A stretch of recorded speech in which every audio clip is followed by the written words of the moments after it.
College professors will destroy your child's faith. Okay, maybe the title's a little bit of clickbait. And if you don't have any college-age children, but perhaps you went to college and then you learned things in college that made you question your faith, hang on to the end. I got some suggestions for you. So you send your kid off to college. This is what you're up against. Hello, my name is Dr. Eugene Gutwalt. Now stress that doctor part. I have undergraduate degrees in both economics and political science, a master's in economics, and a PhD in economics from a prestigious grad school. I studied under a Nobel Prize winner. In fact, I have a letter of recommendation from said Nobel Prize winner. I'm a published author, and I have published in peer-reviewed journals, which basically means I've expanded the knowledge boundaries of my discipline. I have 25 years teaching experience. I am an expert in public choice economics. That's the economics of government. In other words, I'm a subject matter expert. Now, if you taught your children something about economics and they end up in my classroom, and what they say I agree with, fine. But if you taught them something that I think is wrong, I'm going to then tell them why they're incorrect. And guess who they're going to believe? Are they going to believe their parents or are they going to believe me? Easy. They're going to believe me. Why? Because I'm the expert. Parents may be smart, they may know some things, but I have dedicated my career to studying economics. So, unless you as a parent have done similar work as I have, they're going to look at me, say, he knows more than my parents, and they're going to believe me. Now, when it comes to your child's faith and their religious beliefs, they're pretty much safe in not only my classroom, but any economics classroom. Because is there a God? Questions like that just don't come up in economics. But I'm not the only subject matter expert on campus. The college or university is full of them. So let's take a trip around the college to the different disciplines and let's find out what they will be teaching your children when it comes to religion. And since economics is a social science, let's start off with the social sciences. Your child ends up in a psychology class. Now, all you psychology majors out there, I know you like to say you're a natural science, but I'm going to go with the traditional you're a social science. And this is what they're going to teach your child. Somewhere, human beings became self-aware and they realized they were mortal. So they had to come up with some theory to try to explain, why are we here? Does my life make any sense? So just to keep their brains intact and keep themselves sane, they came up with this concept of religion. Then it gets a little worse when you go over to the sociology department. They're basically all Marxists. And we know what Marx said. Religion is the opiate of the people. It's how the capital owning class, they use that to keep down the workers, to keep control over them, play upon their superstitions. So all made up. And people who are religious, yeah, it makes them feel good about their lives. So none of that stuff is true. Then you can go over to the political science department. Having trouble coming up, whereas that should pose any problems to your child's faith.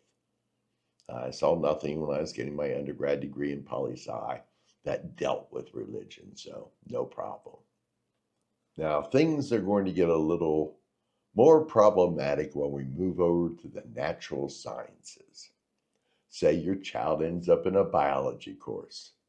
Going to hear all about Darwin and the origin of species, how man evolved from lower types of animals through natural selection. There were these mutations that were necessary for survival, and they got to reproduce. And we have all these fossils of early men showing how these Homo sapiens came about over millions of years.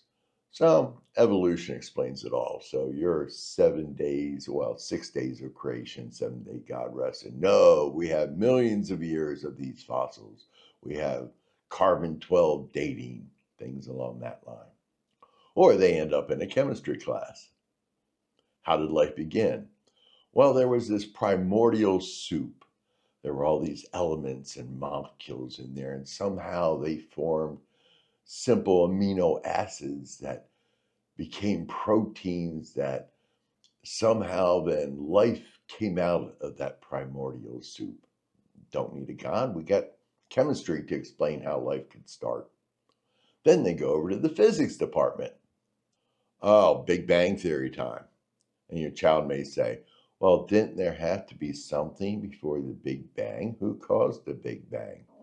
And they're going to talk about Stephen Hawking, a great British physicist who wrote all those popular books, who, before he died, one of the last things he did was come up with a way that you could have the Big Bang and not have God causing it. Natural sciences, you got problems. Maybe if you go over to the humanities department, you're a little safer. You show up in a philosophy course, or your child shows up in a philosophy course. Well, one of the first things they're going to do in Intro to Philosophy is it possible to prove the existence of God?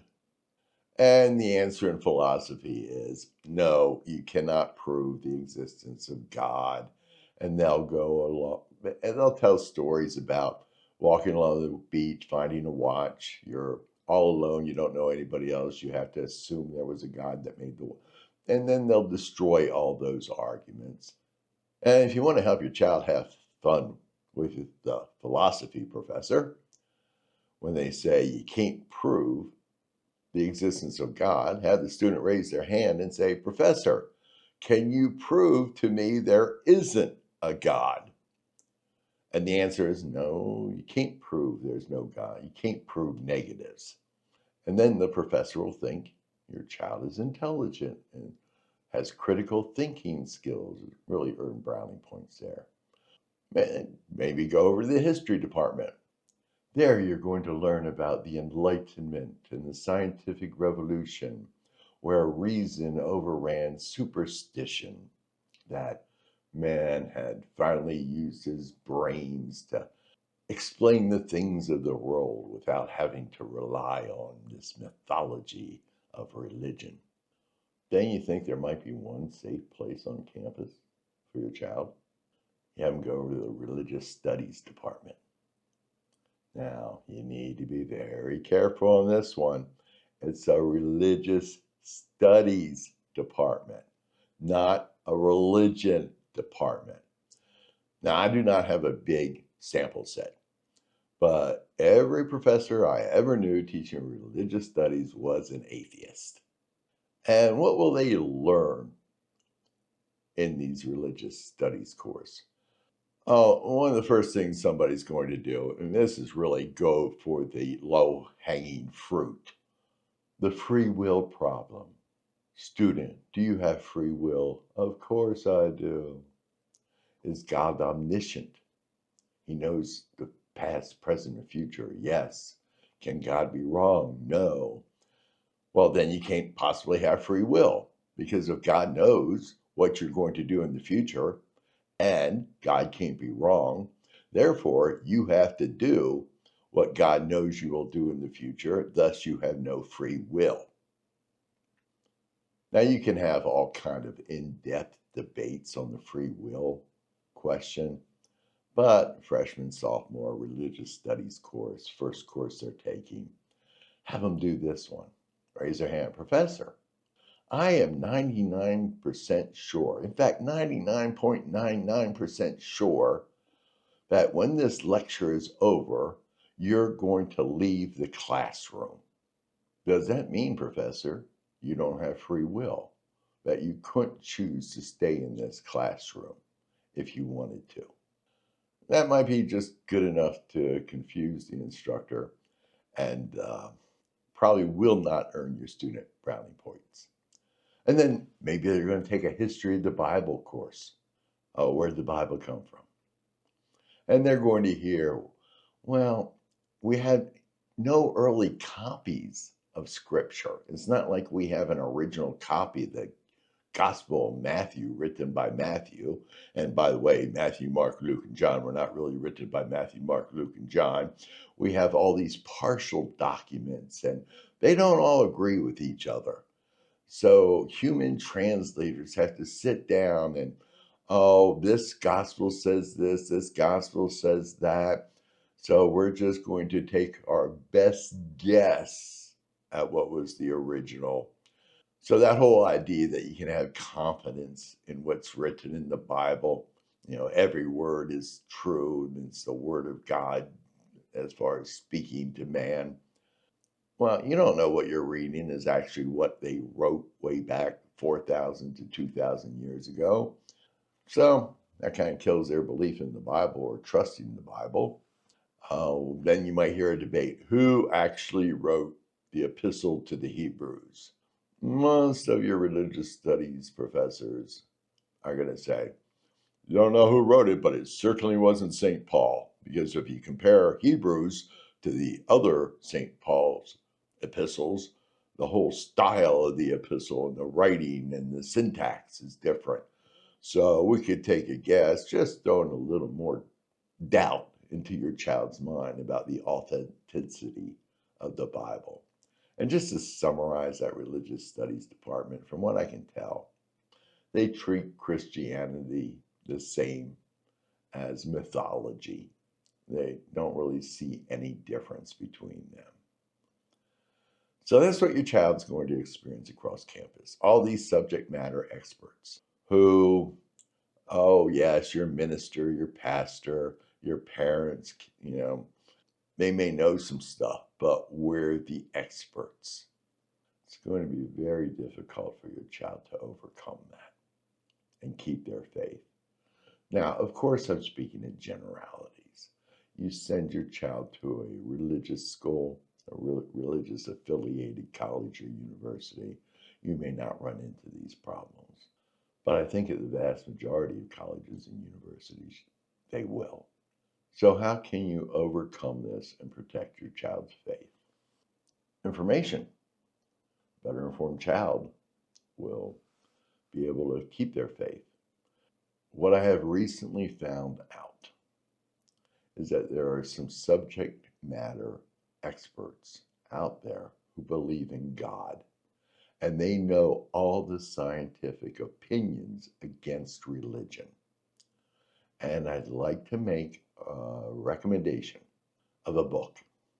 It's called The Return of the God Hypothesis by Stephen C. Meyer.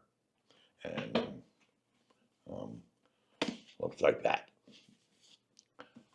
$16 at Amazon. And no, I'm not an Amazon associate. I don't get a kickback on this. It's just, I was watching a video with Stephen C. Meyer on YouTube, and I was just so impressed.